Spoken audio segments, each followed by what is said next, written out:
อาจารย์มาแล้วนะมาแล้ว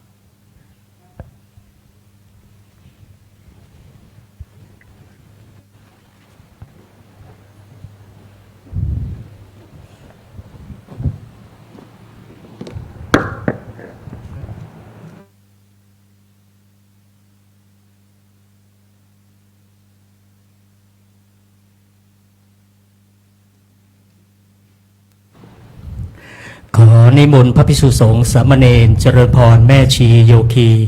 และคณะศรัทธานั่งคุกเข่าพนมมือ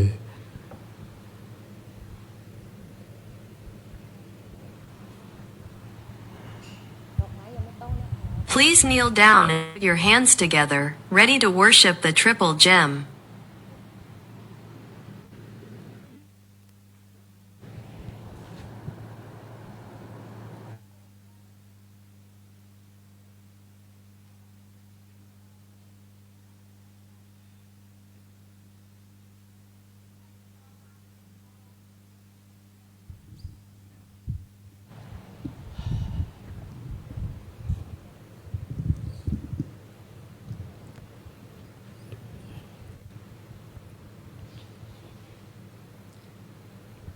บูชาดอกไม้ธูปเทียน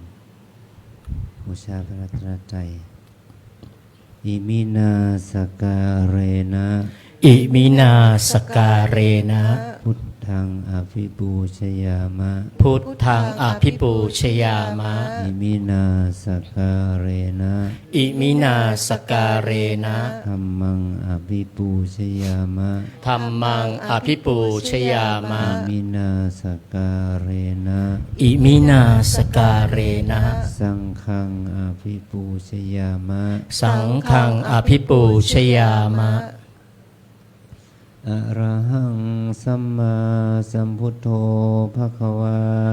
อะระหังสัมมาสัมพุทโธภควาทังภควันตังอภิวาเทมิพุทธังภควันตังอภิวาเทมิสวากขาโตภควตาธัมโมสวากขา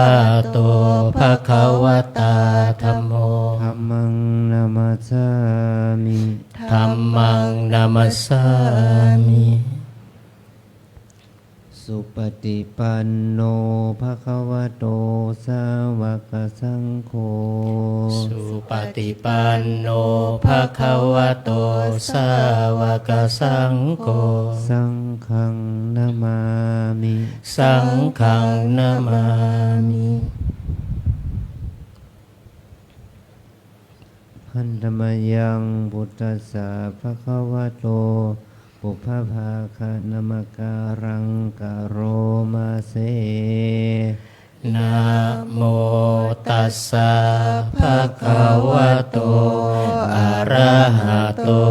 สัมมาสัมพุทธัสสะนะโมตัสสะภะคะวะโตอะระหะโตสัมมาสัมพุทธัสสะนะโมตัสสะภะคะวะโตอะระหะโตสัมมาสัมพุทธัสสะอัญชรีวันทาอภิวาทอัญชรีวันทาอภิวาทอัญชรีวันทาอภิวาทอัญชรีวันทาอัญชรี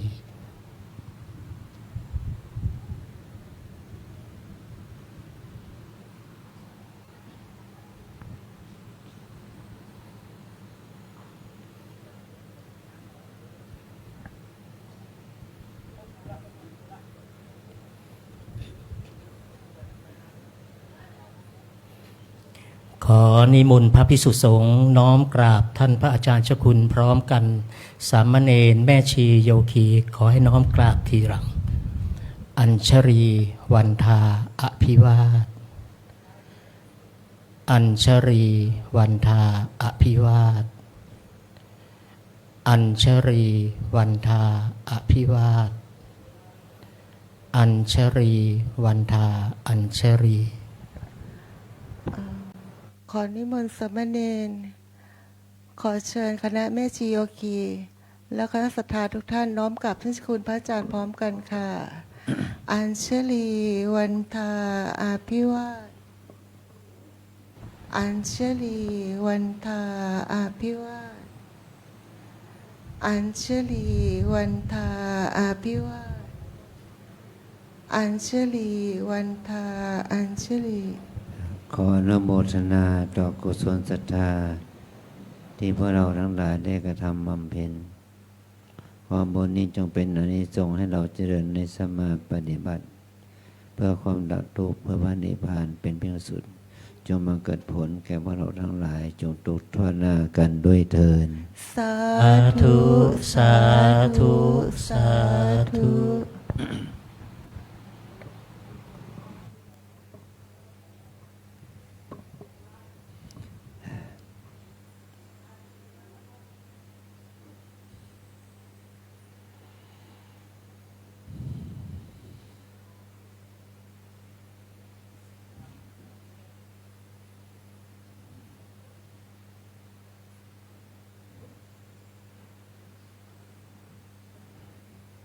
วันนี้เป็นวันศีลเป็นวันพระเป็นวันธรรมสวนะวันธรรมสวนะแปลว่าเป็นวันฟังธรรมสวนะแปลว่าฟังทัศนะแปลว่าเห็นสวนะแปลว่าฟังขายนะแปลว่ารู้กลิ่นสายนะแปลว่ารู้รสพุทธนะแปลว่ารู้สัมผัสรู้เห็นก็คือทัศนะแปลว่ารู้เห็นคือเรารู้ด้วยต่างๆรู้เสียงรู้ฟังหรือว่าสวนะแปลว่าฟังตัวรู้จากการฟังก็รู้เสียงรู้กลิ่นก็ขายนะรู้รสแปลว่าสายนะรู้สัมผัสเรียกว่าพุทธนะมันเป็นหน้าที่ของจิตมีหน้าที่14ประการสัมปชัญญะแปลว่ารู้ในการรับสันติรณะแปลว่ารู้ก็เพราะด้วยการพิจารณาวุฒปนะวุฒปนะแปลว่ารู้ด้วยการตัดสินชวนะรู้ในการเสพหรือแล่นไปอย่างไวตถารมณะบารู้ต่อจากชวนะนั้น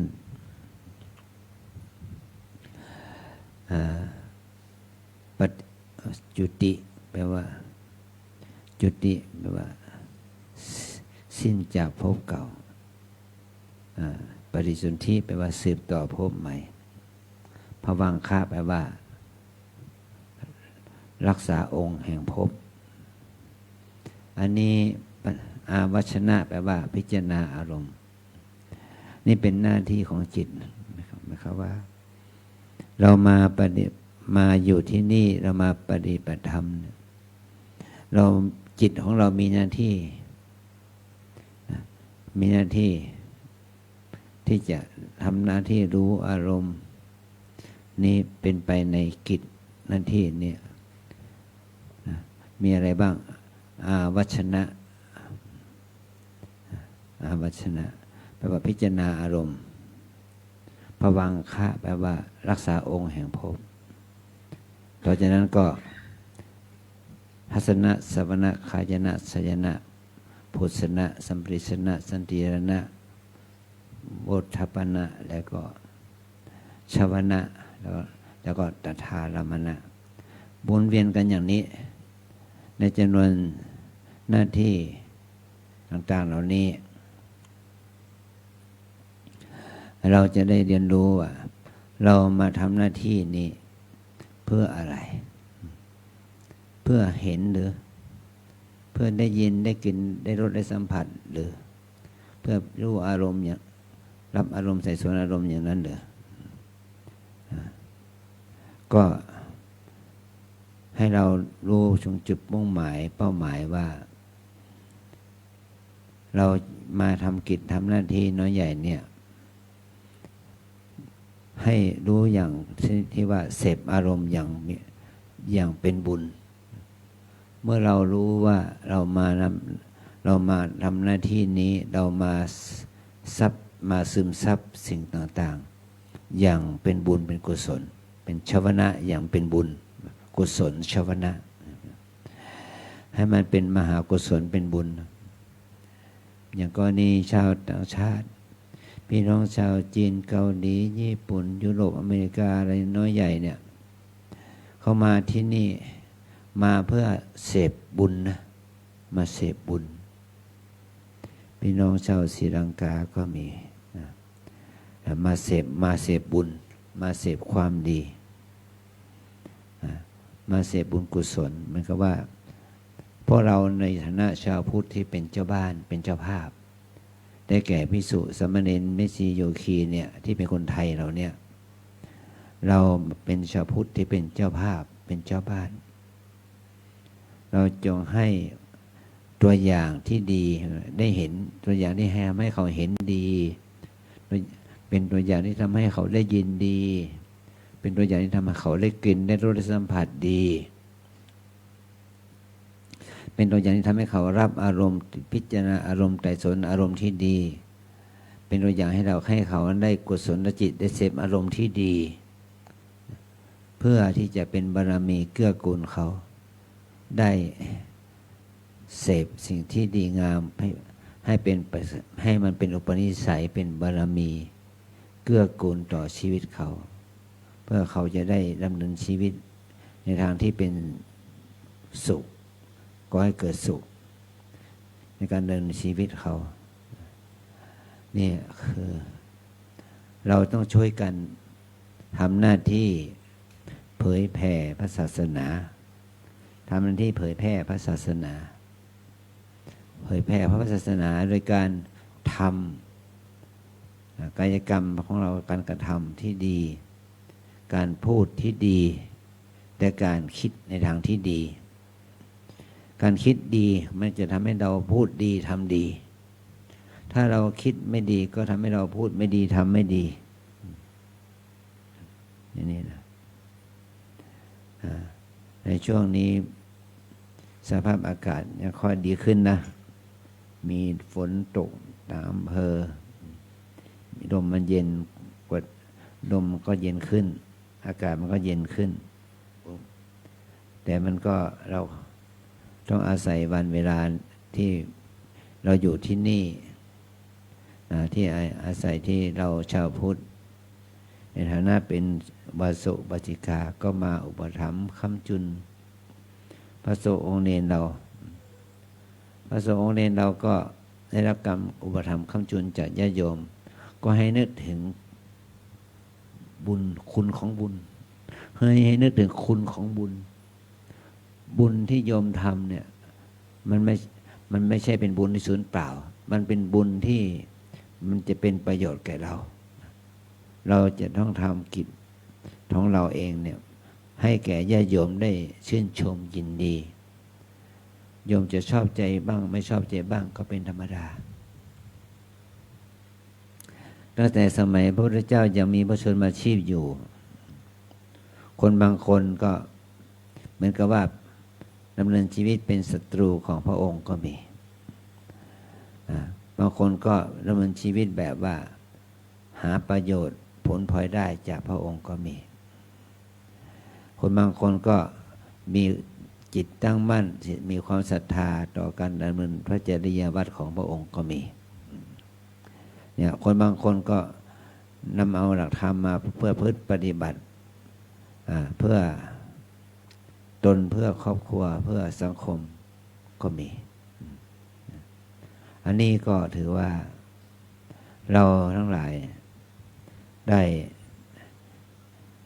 โอกาสของชีวิตเมื่อเราได้โอกาสของชีวิตที่ดีเราก็จงช่วยกันทำประโยชน์ที่เกิดขึ้นลูกเนนได้มาทำกิจกรรมได้มาไหว้พระมาฝังเรียนเทียน ก็เพื่อเราจะได้ช่วยกันเผยแผ่พระศาสนาพระเนรเรานะเพราะว่าการที่จะมีภิกษุสามเณรมาบวชมาปฏิบัติในวัดเนี่ยเป็นจำนวนหลายสิบเป็นจำนวนร้อยอยู่ด้วยกันเนี่ยพระภิกษุเก่าสามเณรเก่าและภิกษุใหม่สามเณรใหม่อยู่ด้วยกันนี่เป็นร้อยนะเป็นร้อยกว่าละพระเนรในวัดเราก็มี50 กว่าเนรมี10 กว่าก็60 กว่าประมาณแล้วก็พระอาคันตุกะแล้วพระเนรใหม่บวชใหม่อีกก็60 กว่า70แล้วก็เหมือนกับว่ามีพระเนรทั้งพระใหม่พระเก่านี่ก็ประมาณ150 กว่า140 150 กว่าก็เราทุกรูปทุกคนเนี่ยทุกกิริยาอาการที่เราเคลื่อนไหวถ้าเราเคลื่อนไหวในพื้นที่ในวัดเนี่ยก็มีสายตาของโยคีนะเป็นอุบาสกอุบาสิกาทั้งชาวไทยชาวต่างประเทศเห็นเราอยู่เมื่อเห็นเราอยู่ก็เขาก็อย่างที่อาจารย์ได้ที่พวกเราได้ขออาจารย์ก็ได้ขอเราเลยว่าปฏิดูปังแปลว่าเธอจะต้องประพฤติตนที่ดีโอปายิกังแปลจงเธอจะได้จงดำเนินชีวิตให้เป็นไปในทางที่ดีภาษาที่เกณฑ์สัมปะเดหิเธอจงทำตนให้เป็นที่เลื่อมใสศรัทธาตัวนี้แหละเมื่อเราบวชวันแรกเขาก็ศรัทธาเราแล้วศรัทธาในพฤติกรรมทางกายทางวาจาของเรากิริยามารยาทของเราญาติโยมก็เริ่มใส่ศรัทธาเนี่ยความศรัทธาเริ่มใส่เนี่ยนั่นแหละเราจะเท่ากับว่าเราได้ช่วยพระพุทธเผยแพร่พระศาสนาเราได้ช่วยกันเผยแพร่พระธรรมวินัยของพระสัมมาสัมพุทธเจ้าเราได้ช่วยเผยแพร่พระศาสนาพระธรรมวินัยของพระพุทธเจ้าในเช้าเราจะเห็นว่ามีทั้งเด็กเยาวชนชาวบ้านศรัทธาญาติโยมมาทำบุญตักบาตรให้เรานะอาหารผลไม้เครื่องดื่มขนมนมเนยเนี่ยแต่ละชิ้นมันมีราคาเท่าไหร่มันมีค่าไหมไม่มีค่าเนาะอย่างก็นมกล่องนึงเนี่ยมูลค่ามันเท่าไหร่ถ้าเราไปซื้อที่ร้านค้านมกล่องเนี่ยกล่องเท่าไหร่10 บาทได้เหรอไอ้กล่องใบนิ้วนะใบตะมิ้วนะฮะไม่รู้อย่าไปเพิ่งเท่าไหร่ทุกทีถ้าไปซื้อของที่ร้านค้าเนี่ยสหกรณ์เนี่ยนมกล่องหนึ่งราคาเท่าไหร่12-13 บาทได้ไหมแต่เนี่ยเห็นไหมเราไม่ได้ซื้อกล่องหนึ่งก็ราคา10 กว่าบาทนะ13 บาท15 บาทได้ซ้ำไปเราไปซื้อสิไม่ใช่เดาเอานะของเท่านี้มันก็มีค่าขนมนมเนยมันไม่ใช่ไม่มีค่าสิ่งที่มีค่าใครเอามาให้นะโยมที่มีความศรัทธาโยมที่มีความศรัทธาเริ่มใสในจริยวัตรของพระสงฆ์องค์เนรแม่ชีโยคีในวัดนี้นะเขาศรัทธาเริ่มใสเขารู้สึกว่าการกระทำของเราเนี่ยมันจะทำให้เขาเกิดบุญกุศลขึ้นมามีความศรัทธามีความปิติขึ้นมาเขาจึงมีความศรัทธาที่จะเสบาตรนะอันนี้เนี่ยชีวิตของเราอยู่ได้ด้วยความศรัทธาของญาติโยมญาติโยมเขามีความศรัทธาต่อการที่เราได้กระทำได้พูดได้เนี่ยถ้าเราทำพูดในทางที่เป็นคุณเป็นบุญโยมก็มีความปีติความอิ่มใจเนี่ยขอให้เราได้รู้ถึงคุณค่านะ แม้ที่สุดดอกไม้ดอกหนึ่งเนี่ย มันก็มีค่าเนาะมีค่า ดอกบัวดอกหนึ่งก็มีค่าโยมก็เอาดอกบัวมาถวายดอกบัวดอกหนึ่งก็มีค่าเราไปซื้อสิ1 มัด 10 ดอกเนี่ยราคาเท่าไหร่นะรู้ไหมไม่รู้นะแต่เรามีใช้ เพราะว่าคนญาติโยมเขาซื้อมาให้เรา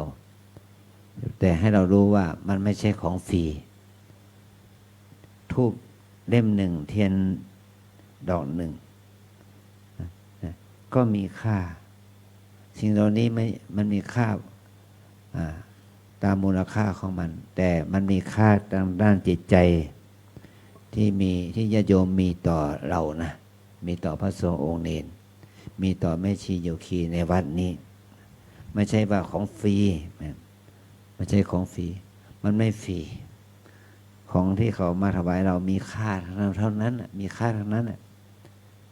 ของสังฆทานเขายกมาถวายให้เราเนี่ยเราเต็มใจให้พรเขาหน่อยยะถาสัพพีนี่ให้พรที่สั้นๆมาตรฐานแต่เราต้องให้พรด้วยความศรัทธาด้วยความปลื้มใจที่เขาทำบุญนะสัพพีติโยแปลเขาว่าอะไรคำแปลมันมีอยู่นะอายุโทพระโทโดมันมีมุมความหมายว่าอย่างไรภวตุสัพพมังคลังมีความหมายว่าอย่างไรเมื่อเรารู้ความหมายเราให้พรของเขาเราให้เรานึกถึงความหมายของคำให้พรให้แขโยมด้วยขอให้โยมจงเป็นอย่างนั้นว่าสัพพีติโยวัชันตุขอจันใดทั้งหลายทั้งปวงอย่าได้มีแก่ท่านสัพพะโรโควินัสตุขอสัพพะโรคทั้งหลายจงพินาศไปมาเตภวันตรายโยขออันตรายอย่าได้มาแผ่วพานท่านสุขีทีคายุโกขอให้ท่านมีความสุขมีอายุยืนยาวใช่ไหมอภิวาทนาสิริสานิจังเป็นต้นนะทำ4 ประการนี้คืออายุวันนะสุขะภระย่อมเจริญแก่บุคคลผู้มีปกติอ่อนน้อมไหว้กราบมีปกติอ่อนน้อมต่อผู้ใหญ่เป็นนิดอย่างนี้คำให้พรของเรามันมีความหมายโดยเฉพาะบทสัพพีนะบทสัพพีก็มีความหมายเนี่ยเป็นคำที่พระองค์ทรงสอนว่าขออย่าคนเรานั้นจะดำรงชีวิตอยู่ได้ก็เพราะว่าเราอาศัย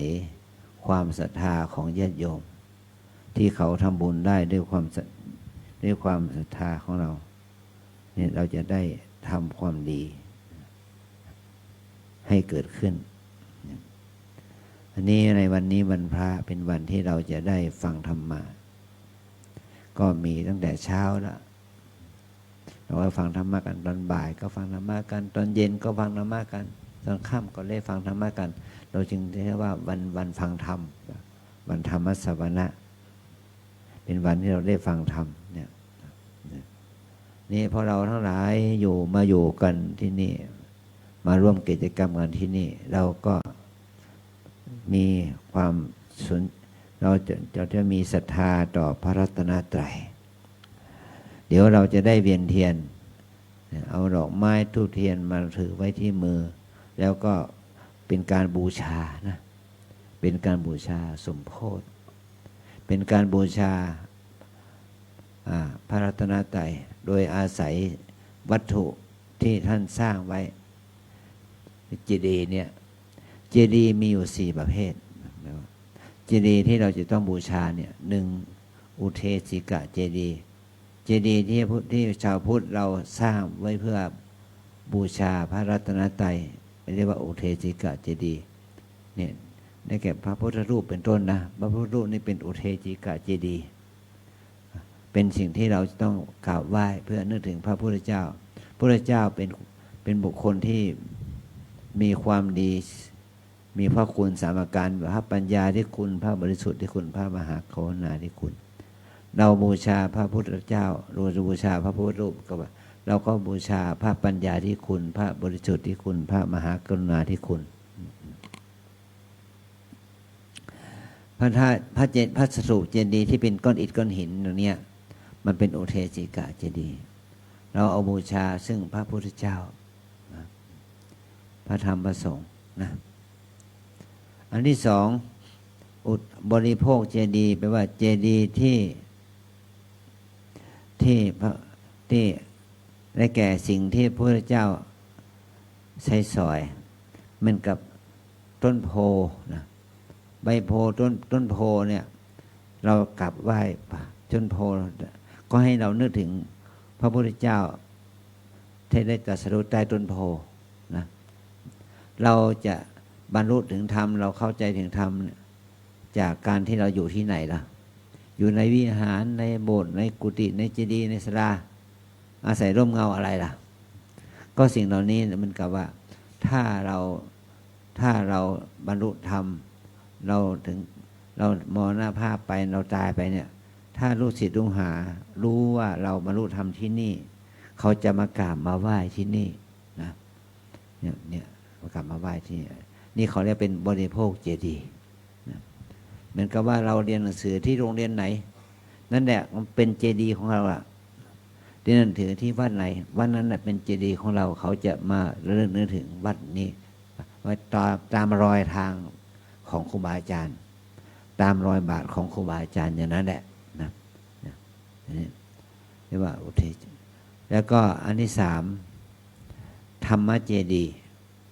คือพระธรรมพระไตรปิฎกหลักคำสอนของพระพุทธเจ้าเนี่ยนี่แหละเป็นพระเจดีย์ว่า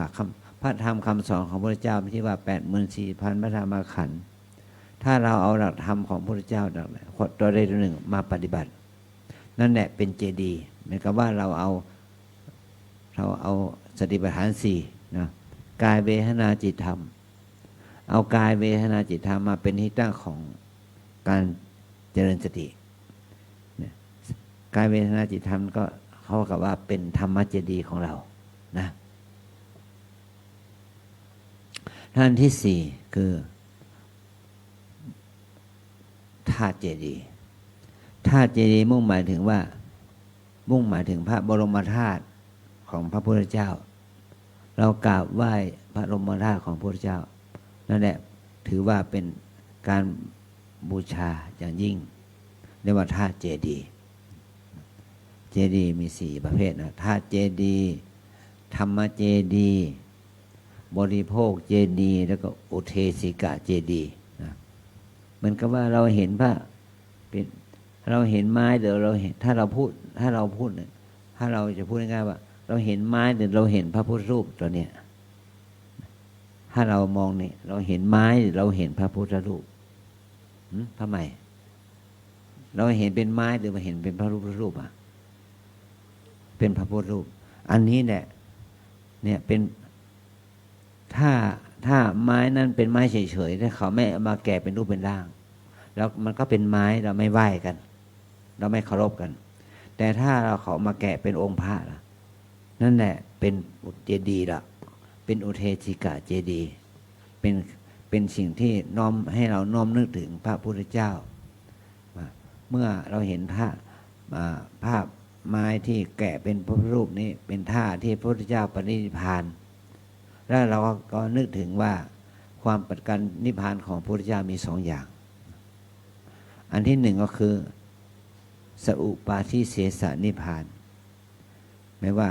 พระองค์นั้นได้ละกิเลสโดยสิ้นเชิงเป็นสำเร็จเป็นพระพุทธเจ้าในขณะที่พระองค์มีพระชนมายุได้35 พรรษาใต้ต้นโพนะที่พุทธคยาอันนี้เป็นอะไรเป็นสัพปาทิเสสนิพพานดับกิเลสแต่ยังมีขันธ์5เหลืออยู่ดับกิเลสได้แต่เป็นยขันธ์5ยังเหลืออยู่เราเรียกว่าสัพปาทิเสสนิพพานเมื่อพระองค์ลงขันธ์อยู่ในโลกหลังจากนั้นอีก45 ปีพระองค์ต้องประทับนอนอยู่ที่ใต้ต้นสาระทั้งคู่เมืองกุสินารานั่นแหละพระองค์ได้นิพพานขันธ์เรียกว่าร่างกายของพระองค์ก็นิพพานดับไปนี่เป็นปฏินิพพานสำหรับอนุปฏิเสสนิพพานดับกิเลสพร้อมกับขันธ์ดับไปด้วยหมายความว่าพูดเป็นภาษาชาวบ้านก็ว่าตายทั้งรูปทั้งนามเลย แต่พระองค์นั้นกิเลสตายไปตอนที่พระองค์ตรัสรู้แต่ยังมีชีวิตอยู่แต่กิเลสดับไปแล้วก็ขันธ์ก็ดับไปด้วยนะรูปนามขันธ์ห้าก็ดับไปด้วยในใต้ต้นสาระนั่นแหละที่เมืองกุสินาราเรียกว่าปณุปทิสีสนิพพานอันนี้แหละเรากราบไหว้พระพุทธเจ้าเพราะพระองค์นั้นมีความได้ปณิพพานดับทุกข์โดยสิ้นเชิงตอนที่พระองค์ได้อายุได้80 พรรษาดับทุกข์ทางกายไปหมดดับทุกข์ทางกายด้วยทุกข์ทางใจก็ดับไปด้วยดับทุกข์ทางกายใจก็ต้องแต่อยู่ใต้ต้นโพแล้วแต่ดับทุกข์ทางกายล่ะตอนที่พระองค์นี่ปณิพพานในใต้ต้นสาระนั่นแหละนะเราทั้งหลายให้ดับทุกข์ก็ให้เราดับทุกข์ทางกายและดับทุกข์ทางใจไปด้วยนะให้เรามาฝึกอบรมตัวเองเพื่อให้เรานั้นได้ดับความทุกข์ทางกายดับทุกข์ทางใจเนี่ยอันนี้จะเป็นอานิสงส์แก่เราเนาะจะเป็นอานิสงส์บุญแก่เรานะเนี่ยก็ขอให้เรานั้นได้เคารพได้บูชาในพระรัตนตรัยโดยอาศัยการเวียนเทียนการประทักษิณเนี่ยเพื่อน้อมบูชาพระพุทธเจ้าบูชาพระธรรมและบูชาพระสงฆ์บูชาพระอริยสงฆ์นะ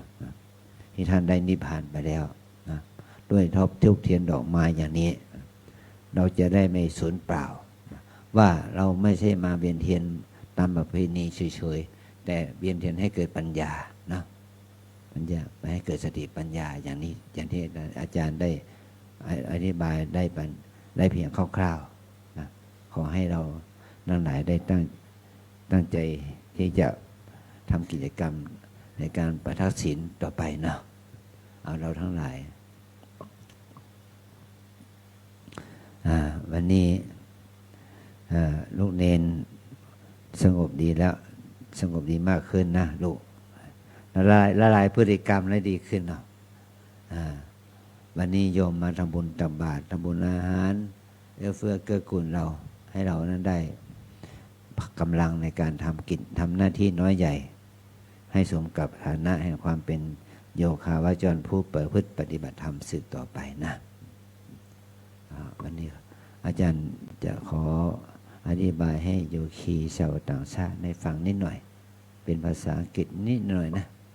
เพราะว่าภาษาของเราก็ไม่ถนัด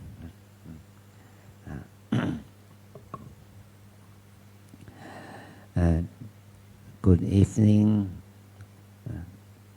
my student. Now we come here for practice, for training, for we work for learn, for improve, for develop our mind by practicing, by doing, by learn for doing good. Tonight we have ceremony for worship to Tipper James by Vientian ceremony or Parakina ceremony. The Parakina ceremony not from now but from Buddha time too. In the Buddha time,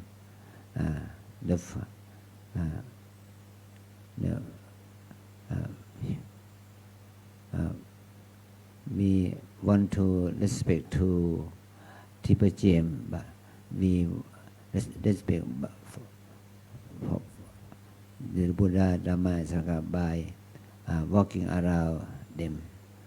We have ceremony for improve it, for respect to Tipper James. We focus, we observe the moment to moment by practicing, by training. We walk and sit together for train insight, for develop mindfulness, for develop by the insight, for improve wisdom or right understanding, but we want to respect to the Tipper James by we develop confidence ศรัทธา And now we come here for learning by practicing together.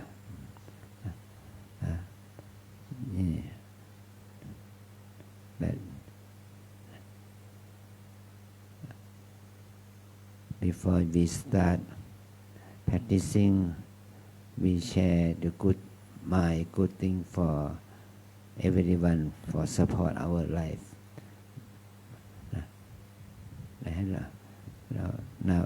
เราจะให้พรโยมก่อนนะ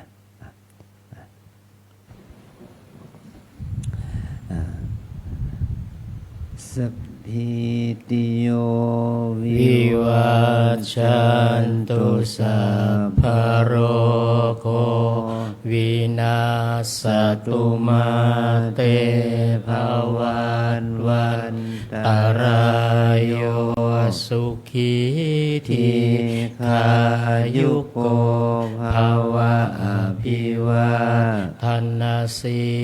ลิสนิจังวุฒาปัจจายโนจัตตารโอธรรมวัฏฐันติอายุวันโน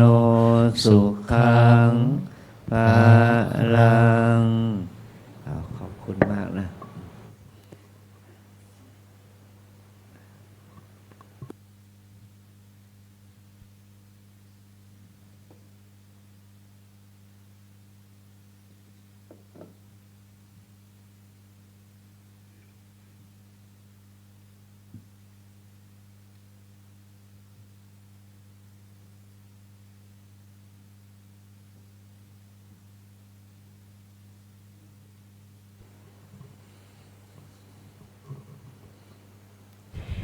ขอนิมนต์พระภิกษุสงฆ์สามเณรเจริญพรแม่ชีโยคีนั่งคุกเข่าพนมมือด้วยดอกไม้ธูปเทียน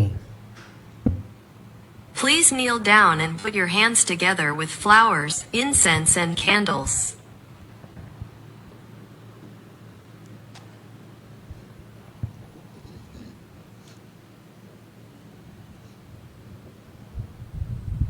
บูชาพระรัตนตรัยนะยะมัมหะโขมะยังยะมังหักโขมยัง ภะคะวันตัง ภคะวันตัง สารนังคตา สารนังคตา เราเป็นผู้ถึง เราเป็นผู้ถึง พระผู้มีพระภาคเจ้า พระผู้มีพระภาคเจ้า พระองค์ใด พระองค์ใด ว่าเป็นสรณะ ว่าเป็นสารณะ โยโนภควาสัทธา โยโนภควาสัทธา พระผู้มีพระภาคเจ้า พระผู้มีพระภาคเจ้า พระองค์ใด พระองค์ใด เป็นศาสดาของเรา เป็นศาสดาของเรา ยัสสจะมะยัง ยัสสจะมะยัง ภควาโตธัมมัง ภควโตธัมมัง โรเจมะ โปรเจมะ และเราชอบใจ แรเราชอบใจ ธรรมของพระผู้มีพระภาคเจ้า คำของพระผู้มีพระภาคเจ้า พระองค์ใด พระองค์ใด อิเมหิ อิเมหิ สการเรหิ สักการเรหิ ตังภควันตัง ตังภควันตัง สะธัมมัง สัทธัมมัง สะสังฆัง สะสังฆัง อภิปูชยามะ อภิปูชยามะ เราตั้งใจบูชา เราตั้งใจบูชา พระผู้มีพระภาคเจ้า พระผู้มีพระภาคเจ้า พระองค์นั้น พระองค์นั้น พร้อมทั้งพระธรรม พร้อมทั้งพระธรรม พร้อมทั้งพระสงฆ์ พร้อมทั้งพระสงฆ์ ด้วยเครื่องสักการะทั้งหลายเหล่านี้ ด้วยเครื่องสักการะทั้งหลายเหล่านี้ อะระหังสัมมาสัมพุทโธภควา อะระหังสัมมาสัมพุทโธภควา พุทธังภควันตังอภิวาเทมิ พุทธังภควันตังอภิวาเทมิ ส สวากขาโตภะคะวตาธัมโม สวากขาโตภะคะวตาธัมโม ธัมมังนามัสสามิ ธัมมังนามัสสามิ สุปฏิปันโนภะคะวะโตสาวกสังโฆ สุปฏิปันโนภะคะวะโตสาวกสังโฆ สังฆังนามามิ สังฆังนามามิ หันตมยังพุทธัสสะภะคะวะโตปุพพะภะคะนะมะการังกะโรมาเส นะโมตัสสะภะคะวะโตอะระหะโตสัมมาสัมพุทธัสสะนะโมตัสสะภะคะวะโตอะระหะโตสัมมาสัมพุทธัสสะนะโมตัสสะภะคะวะโตอะระหะโตสัมมาสัมพุทธัสสะ หันตมยังพุทธานุสตินะยังกะโรมาเส อิติปิโสภะคะวะอะระหังสัมมาสัมพุทโธวิชชาจารณสัมปันโนสุขโตโรกวิทูอนุตตโรปุริสธรรมสารทิสัทธาเทวมนุษย์สานังพุทโธภะคะวาติกายนวาจายวเจตสาวาพุทเทกุกมังปะกตังมยายังพุทโธปฏิคันหตุอัจจยันตังการันตะเรสังวริตุงวะพุทเท หันธมยังธรรมานุสตินะยังกะโรมาเส ส วาคาโตภะคะวะตาธัมโมสันทิติโกอาการิโกเอหิปัสสิโกโอปัญญิโกปัจจัตตังเวทิตาโพวินโยหิติกายนวาจายวเจตสาวาธัมเมกุกมังปะกตังมยายังธัมโมปฏิคันหตุอัจจยันตังการันตะเรสังวริตุงวะธัมเม หันธมยังสังฆานุสตินะยังกะโรมาเส สุปฏิปันโนภะคะวะโตสาวกสังโฆอุชุปฏิปันโนภะคะวะโตสาวกสังโฆยายาปฏิปันโนภะคะวะโตสาวกสังโฆสามีจิปฏิปันโนภะคะวะโตสาวกสังโฆญาติทังจัตตาริปุริสยุคานิอัตถปุริสปุคาราเอสะภะคะวะโตสาวกสังโฆอาหุนายโยปาหุนายโยทักขินายโยอัญชลีการณิโยอนุตตรังปุญญเขตังโลกัสสะดิกายนะวาจาย ยวเจตสาวาสังเคกุกมังปะกตังมยายังสังโฆปฏิคันหตุอัจจยันตังการันตะเรสังวริตุงวสังเค เอาย โยคีลุกขึ้นเลยค่ะลุกขึ้นเลยเอาเดินเร็วนิดนึงนะคะ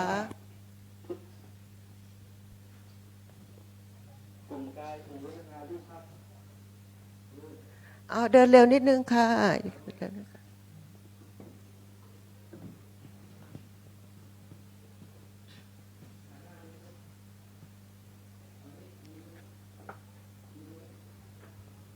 เอาแม่ชีไปข้างหน้า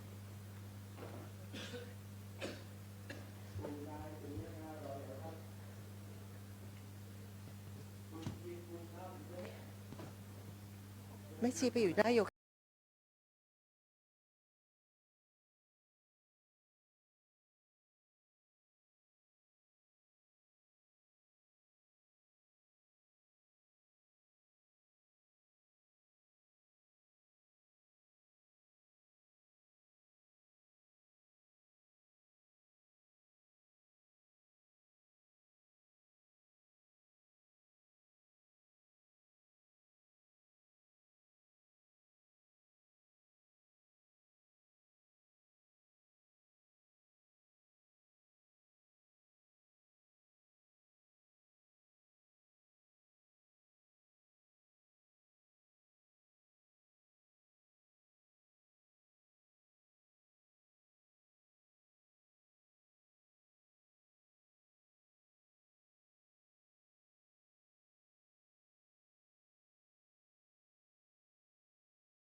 not yet